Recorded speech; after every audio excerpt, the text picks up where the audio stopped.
Bom dia, alunos do 7º ano. Estamos aqui mais uma vez para falarmos do povo brasileiro, né?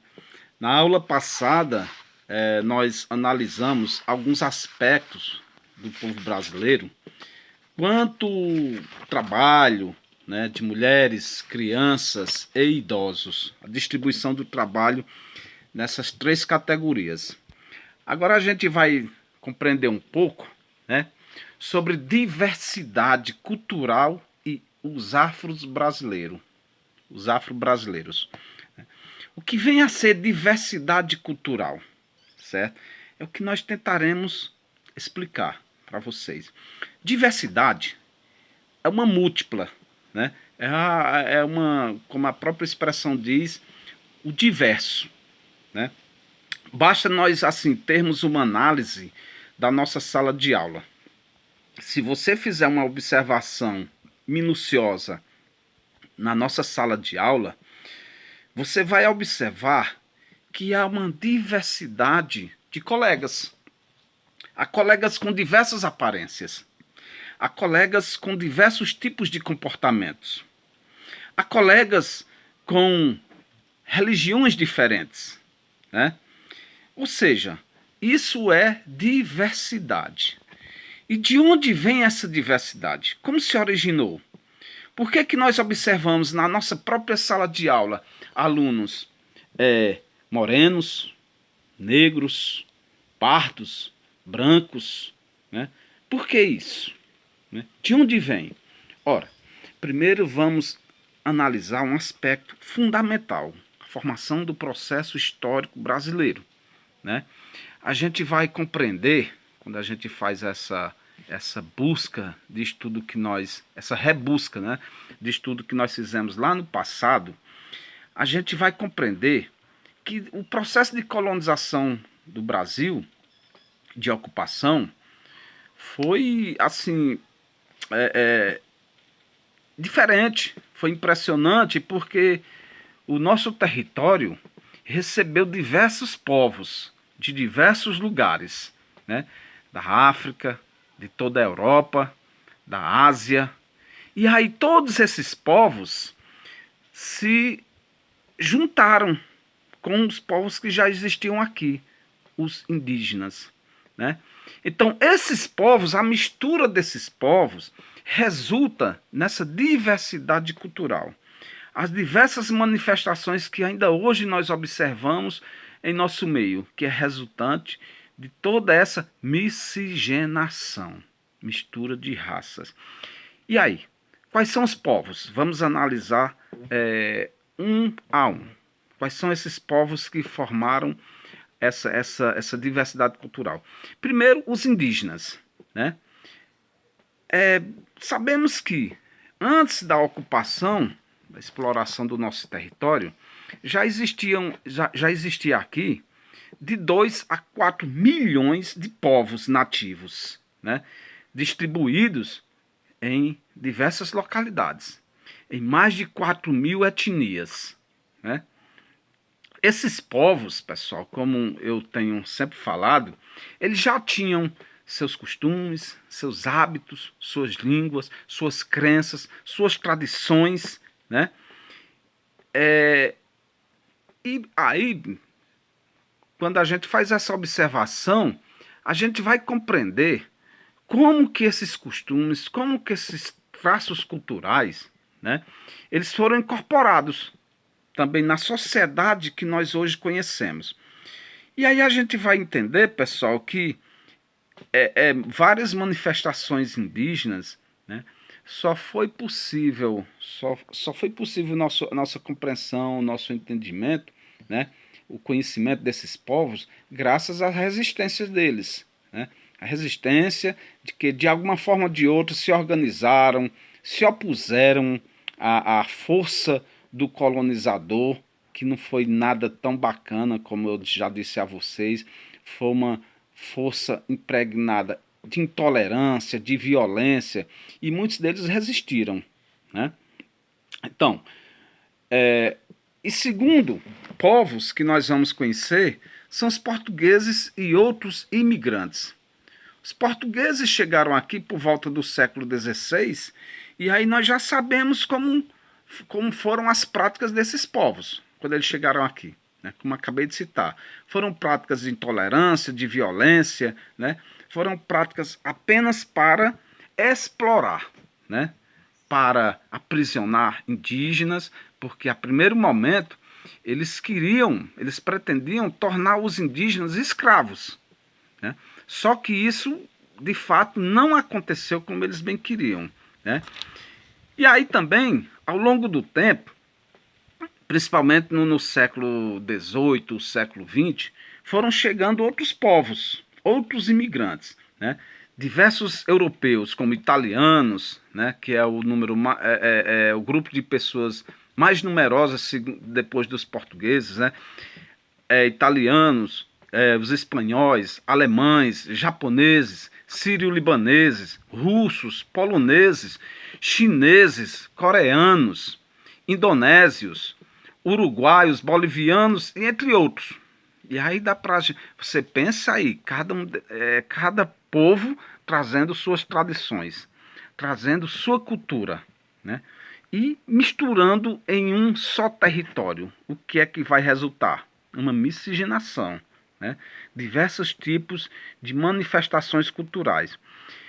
E por último, pessoal, outros povos que aqui chegaram, né? Só que esses povos, quando eles chegaram aqui de forma diferente em relação aos portugueses e os outros imigrantes, que foram os africanos.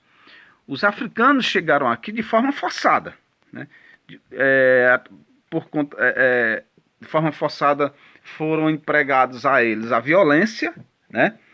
E aí a gente vai entender que esses povos, eles também tinham sua cultura, eles tinham suas manifestações culturais, eles tinham suas religiões, né? Eles tinham suas tradições, suas crenças, e aí foram incorporadas aqui. Como, por exemplo, nós tivemos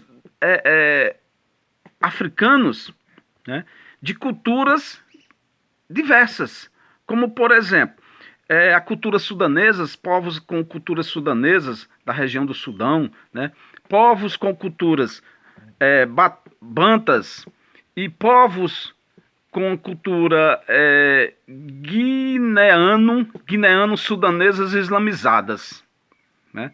Esses povos tinham suas crenças, eles tinham suas manifestações culturais, eles tinham suas tradições, suas religiões. Onde é que eu quero chegar com toda essa forma de conhecimento desses povos, né? Que uma coisa interessante, pessoal, que deve se haver o respeito. Quando a gente olha hoje, observa hoje, né, muitas dessas manifestações são alvo de críticas, né, são alvos de discriminação. E aí a gente tem que voltar a pensar lá atrás, né, como que esse pessoal chegou aqui, né, sua cultura. Por exemplo, o negro hoje, o povo negro, ele é visto muitas vezes de forma discriminatória na sociedade. A gente vai observar que a ocupação de trabalho mais bem remunerada não são os negros que ocupam, né? Basta você observar, faça uma análise, a composição, por exemplo, de políticos importantes, deputados, senadores, né? Vejam quantos negros têm, né? Vejam, por exemplo, uma foto de formatura, né, de jovens em determinados cursos, os cursos mais importantes, né? Você vai observar que não, por exemplo, o curso de medicina. Se você for olhar a foto de concludentes, dificilmente você vai encontrar negro. E por que isso acontece? Porque o negro é discriminado. O negro, ele ocupa os piores espaços sociais do território brasileiro, infelizmente, né? E com isso aí, pessoal, surgiram alguns movimentos, né? Surgiram alguns movimentos, como por exemplo os movimentos afro-brasileiros, né? Que são movimentos organizados justamente onde esses grupos buscam reivindicar seus direitos, né? Eles buscam a igualdade, né? Eles buscam ações afirmativas para eles, né? Que o governo, de fato, implemente políticas públicas para que esse povo possa usufruir de forma igualitária, né? Uma coisa interessante da gente compreender, né, é a forma como esses negros chegaram aqui. Esses negros chegaram aqui, mais uma vez eu vou afirmar para vocês, eles não vieram de forma pacífica. Eles não vieram como os europeus. Eles foram escravizados desde a sua terra de origem.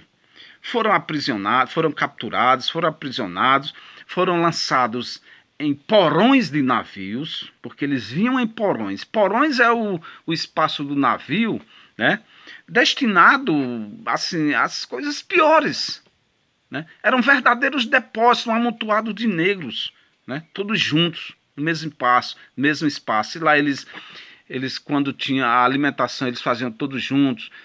Suas necessidades fisiológicas eram lá mesmo, né? E aí, pessoal, uma viagem que era muito demorada cruzar o Atlântico naquela época, né, era muito perigosa. Muitos negros morriam, muitos negros ficavam acometidos por doenças infecto-contagiosas, muitos morriam, seus corpos eram jogados no oceano, né? E aí, quando eles chegavam aqui, né, desde a sua origem até chegar aqui, eles eram tratados como mercadoria de venda e compra e venda, né? Aí você vê a diferença de tratamento que tinha para esse povo e que permanece até hoje, né? Então, resistindo a essas questões, né, no passado, séculos passados, surgiram alguns movimentos, que foram as comunidades, né, remanescentes de quilombos. Quilombos eram comunidades, né, que eram constituídas por negros que fugiam das fazendas, né? Eles fugiam, alguns também libertos, mas na maioria era formado por fugitivos. Eles iam para esses quilombos e lá eles constituíam sua comunidade. Lá eles manifestavam suas tradições, seus valores, sua cultura, como até hoje ainda são preservadas, né? No início do século XX, foram constatadas a presença de 743 comunidades quilombolas distribuídas aqui no território brasileiro. Hoje, graças ao incentivo do governo, né, de governos passados, bom a gente esclarecer isso, porque o governo atual ele faz massacrar o povo indígena e o povo negro, né? Ele persegue esse povo, principalmente o indígena, né? Porque o indígena, quando os europeus chegaram aqui, os indígenas já estavam, eles eram os verdadeiros donos dessa terra. E o que é que a gente vê hoje com esse governo, né? A retirada de posse dos povos indígenas e entregando a fazendeiros, a grileiros, né? Provocando massacre dos indígenas. Ou seja, esse nosso governo atual ele procura devastar, apagar toda uma história que nós temos, né? E isso a gente tem que se conscientizar, isso a gente tem que pesquisar, tem que estudar, para que nós no futuro tenhamos políticas públicas voltadas e eficientes para esses povos, para os indígenas e para os negros, né? Então, como eu estava dizendo, lá no início do século XX, nós tínhamos cerca de 743 comunidades quilombolas reconhecidas pelo governo federal. Hoje nós temos por volta de 3.500, né? 3.500, graças aos avanços do governo passado. E esse reconhecimento não é um mero reconhecimento, né? A busca do entendimento, do reconhecimento dessas comunidades é justamente para que se promova a titulação de posse das terras que eles usufruem, que lá eles possam desenvolver sua atividade, suas produções, né? Então, pessoal, esse percurso 8, que vem lá da página 68 até a página 75, ele aborda principalmente isso. Esse grupo de povos, esses grupos de povos que constituíram o povo, a formação do povo brasileiro, a nossa diversidade cultural. Mas é bom que vocês leiam com bastante atenção para que vocês compreendam de fato a problemática que parte da nossa população hoje está inserida, que é justamente a questão do preconceito.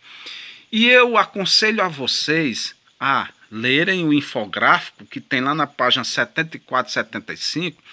Esse infográfico, ele apresenta um esclarecimento quanto ao combate aos preconceitos no Brasil. Diversas formas de preconceito, né? Quais são os principais preconceitos presentes no nosso meio, na nossa sala de aula, na nossa rua, no nosso bairro, né?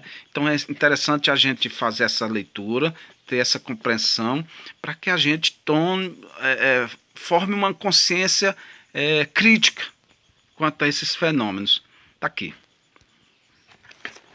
o infográfico, né, que eu indico para vocês lerem, certo? Esse infográfico apresenta informações importantes, como por exemplo, né, o preconceito que é relacionado à aparência do corpo e do rosto, o preconceito de cor ou raça, o preconceito de orientação sexual e o preconceito sobre a religião, né? Façam esse estudo que eu vou explorar com vocês, né, em outro momento, na atividade. Um bom final de semana e fiquem em casa na paz de Deus.